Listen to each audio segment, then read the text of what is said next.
I read a quote the other day, and the quote said, "You can't really judge a man's character when he has nothing. Wait until he has everything." I'm going to give you that again.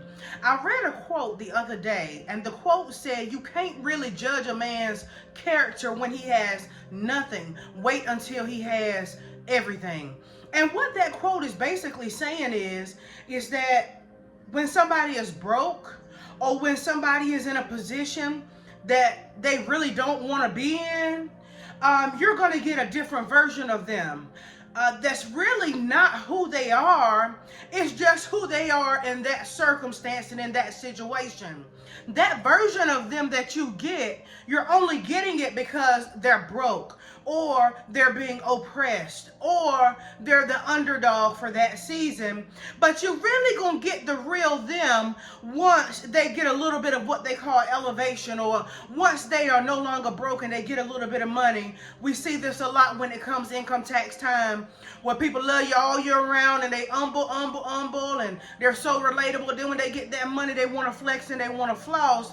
The quote said, "You can't really judge a man's character when he has nothing. Wait until he has everything." So I want to talk to you really, really quick today from the topic of God is still in charge. God is still in charge. Good morning, good morning, good morning, good morning, good morning, good morning, good morning, good morning, everybody. I hope everybody's day is off to a great start. I'm thankful to be in the land of the living this morning. I'm thankful to be amongst the living this morning. I'm thankful that God woke me up this morning and gave me another chance. So for those of you who don't know who I am Grace Amber. I come on different platforms. Whenever God gives me a word to share, I come on and I share it with you. So really quick this morning, happy Tuesday. I hadn't been on in a while. I've been a little sick, if you can hear it. So I'm going to try to make this real quick. Today, it's not going to be a long word, but it's going to be a strong word for somebody. So stick with me real quick. Today, I want to talk to you from the topic of God is still in charge. So let's jump into this thing. There are two things that really expose the character of a person, and that is money and that is power.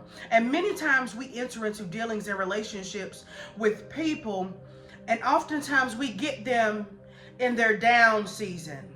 And so because we enter into a relationship with someone when they're down, and this could be marriage, could be business, could be friendships, could be partnerships, could be a number of things, could even be living arrangements, people room sharing right now. And so a lot of times we will enter into relationships with people, but what happens is we enter into relationships and dealings with people when they're in a down season in their life.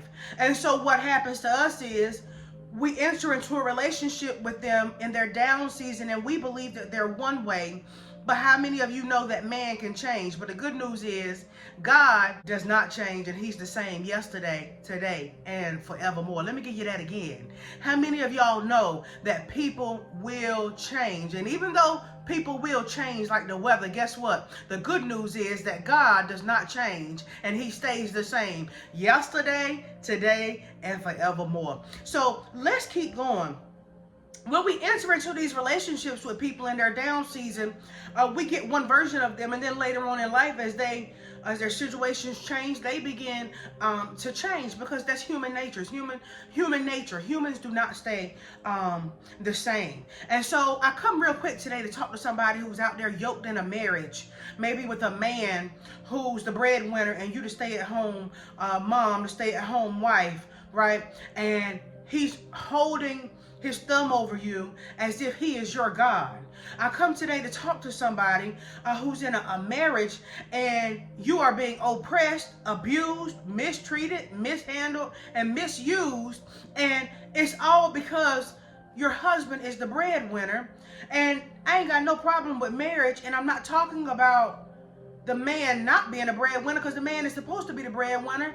And there are some beautiful people who out here living out this stay-at-home wife, stay-at-home mom thing, and the husband is bringing home the bread and they live happily. I'm not talking about that.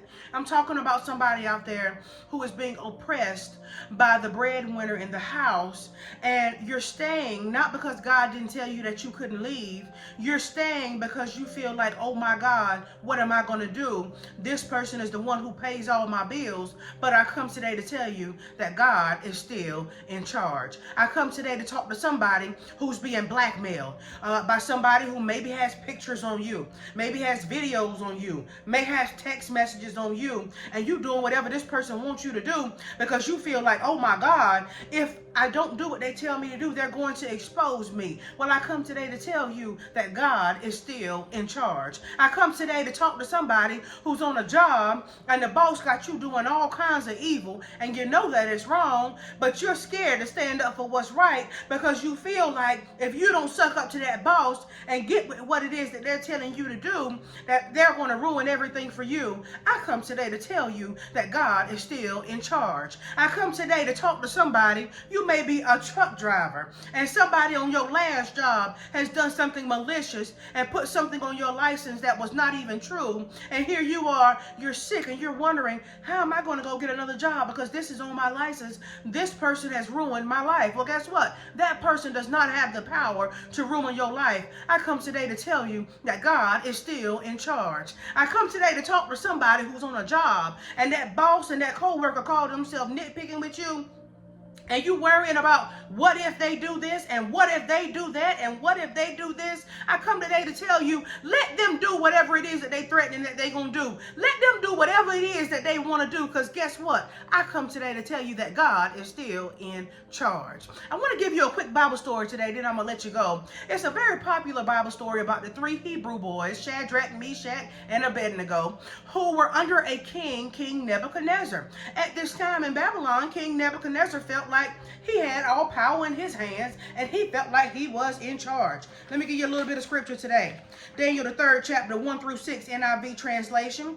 King Nebuchadnezzar made an image of gold 60 cubits high and 6 cubits wide and set it up on the plain of Dura in the province of Babylon. He then summoned the satraps, prefects, governors, advisors, treasurers, judges, magistrates, and all the other provincial officials to come to the dedication of the image he had set up. So the satraps, prefects, governors, advisors, treasurers, judges, magistrates, and all the other provincial officials assembled for the dedication of the image that King Nebuchadnezzar had set up, and they stood before it. Then the herald loudly proclaimed, nations and peoples of every language, this is what you are commanded to do. As soon as you hear the sound of the horn, flute, zither, lyre, harp, pipe, and all kinds of music, you must fall down and worship the image of gold that King Nebuchadnezzar has set up. Whoever does not fall down and worship will immediately be thrown into a blazing furnace.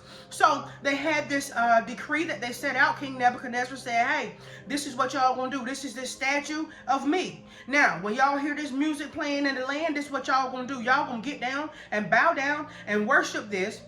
If you don't, you will be thrown into a fiery furnace. So everybody in the land got with what King Nebuchadnezzar said because they were afraid and they looked at him like he had all power in his hands. But there were three Hebrew boys, Shadrach, Meshach, and Abednego. And Shadrach and Meshach and Abednego heard the music playing and they did not bow down to anything or anybody other than God. Why? Because they already knew that God is still in charge. And if anybody got power, it's God, and it is our God who has all power in his hand. So when the word got back to King Nebuchadnezzar found out that the three Hebrew boys were not bowing down and worshiping this statue. So what does he do? He calls them.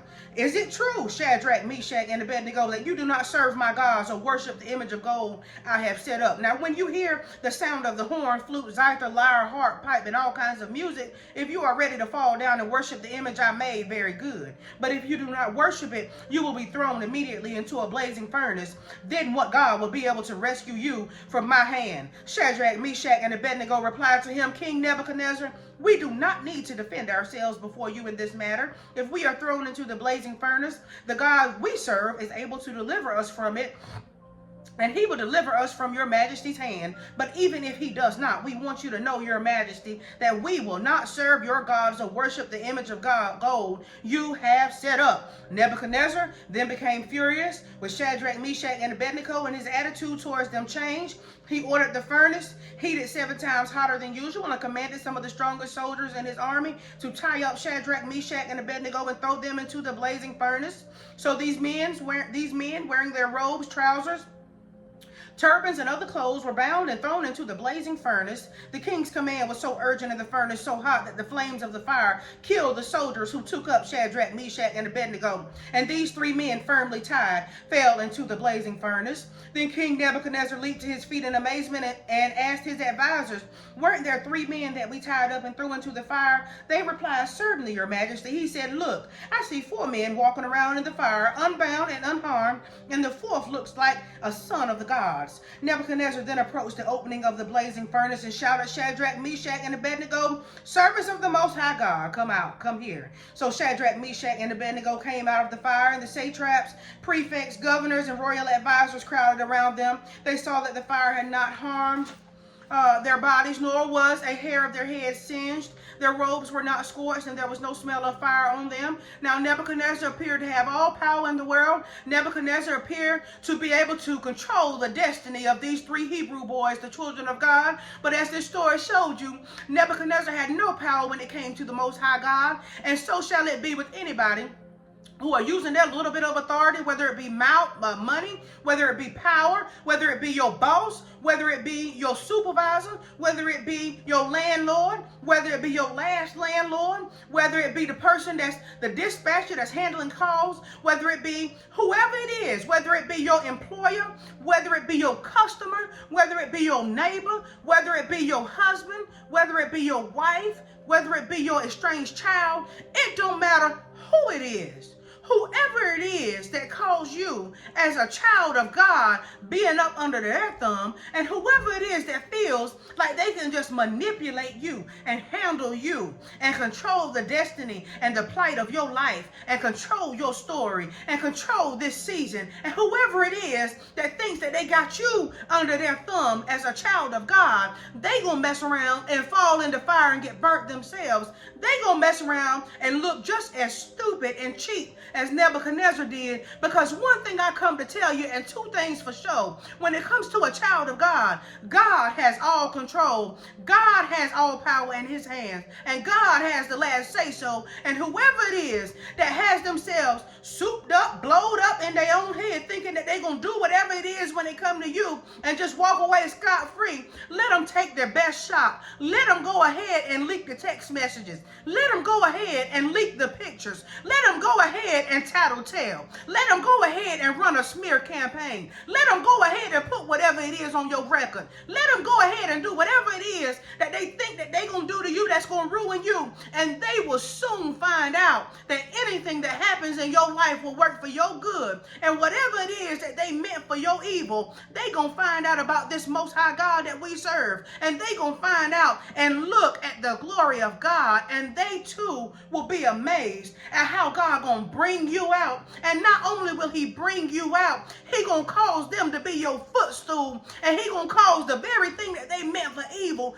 to be a footstool for you, to elevate you, just as what happened with the three Hebrew boys. Not only did they come out of the fiery furnace untouched and not smelling like smoke, Nebuchadnezzar then went on to elevate them. So you tell and you watch whoever it is that's threatening you and blackmailing you and abusing authority and walking around with their chest poked out because they got the money right now and you don't, and walking around holding this over your head that they're going to expose something on you. You tell them to go right on ahead, because the moment they do, then they will see the God that we serve show up and show out in such a mighty way that even the unbeliever will want to come and find out more about the God that you serve. I come today to tell you that God is still in charge. I love you. I hope that word blessed you today. Happy Tuesday. I am Grace Amber. I'll be right back on tomorrow, good Lord willing, with another word.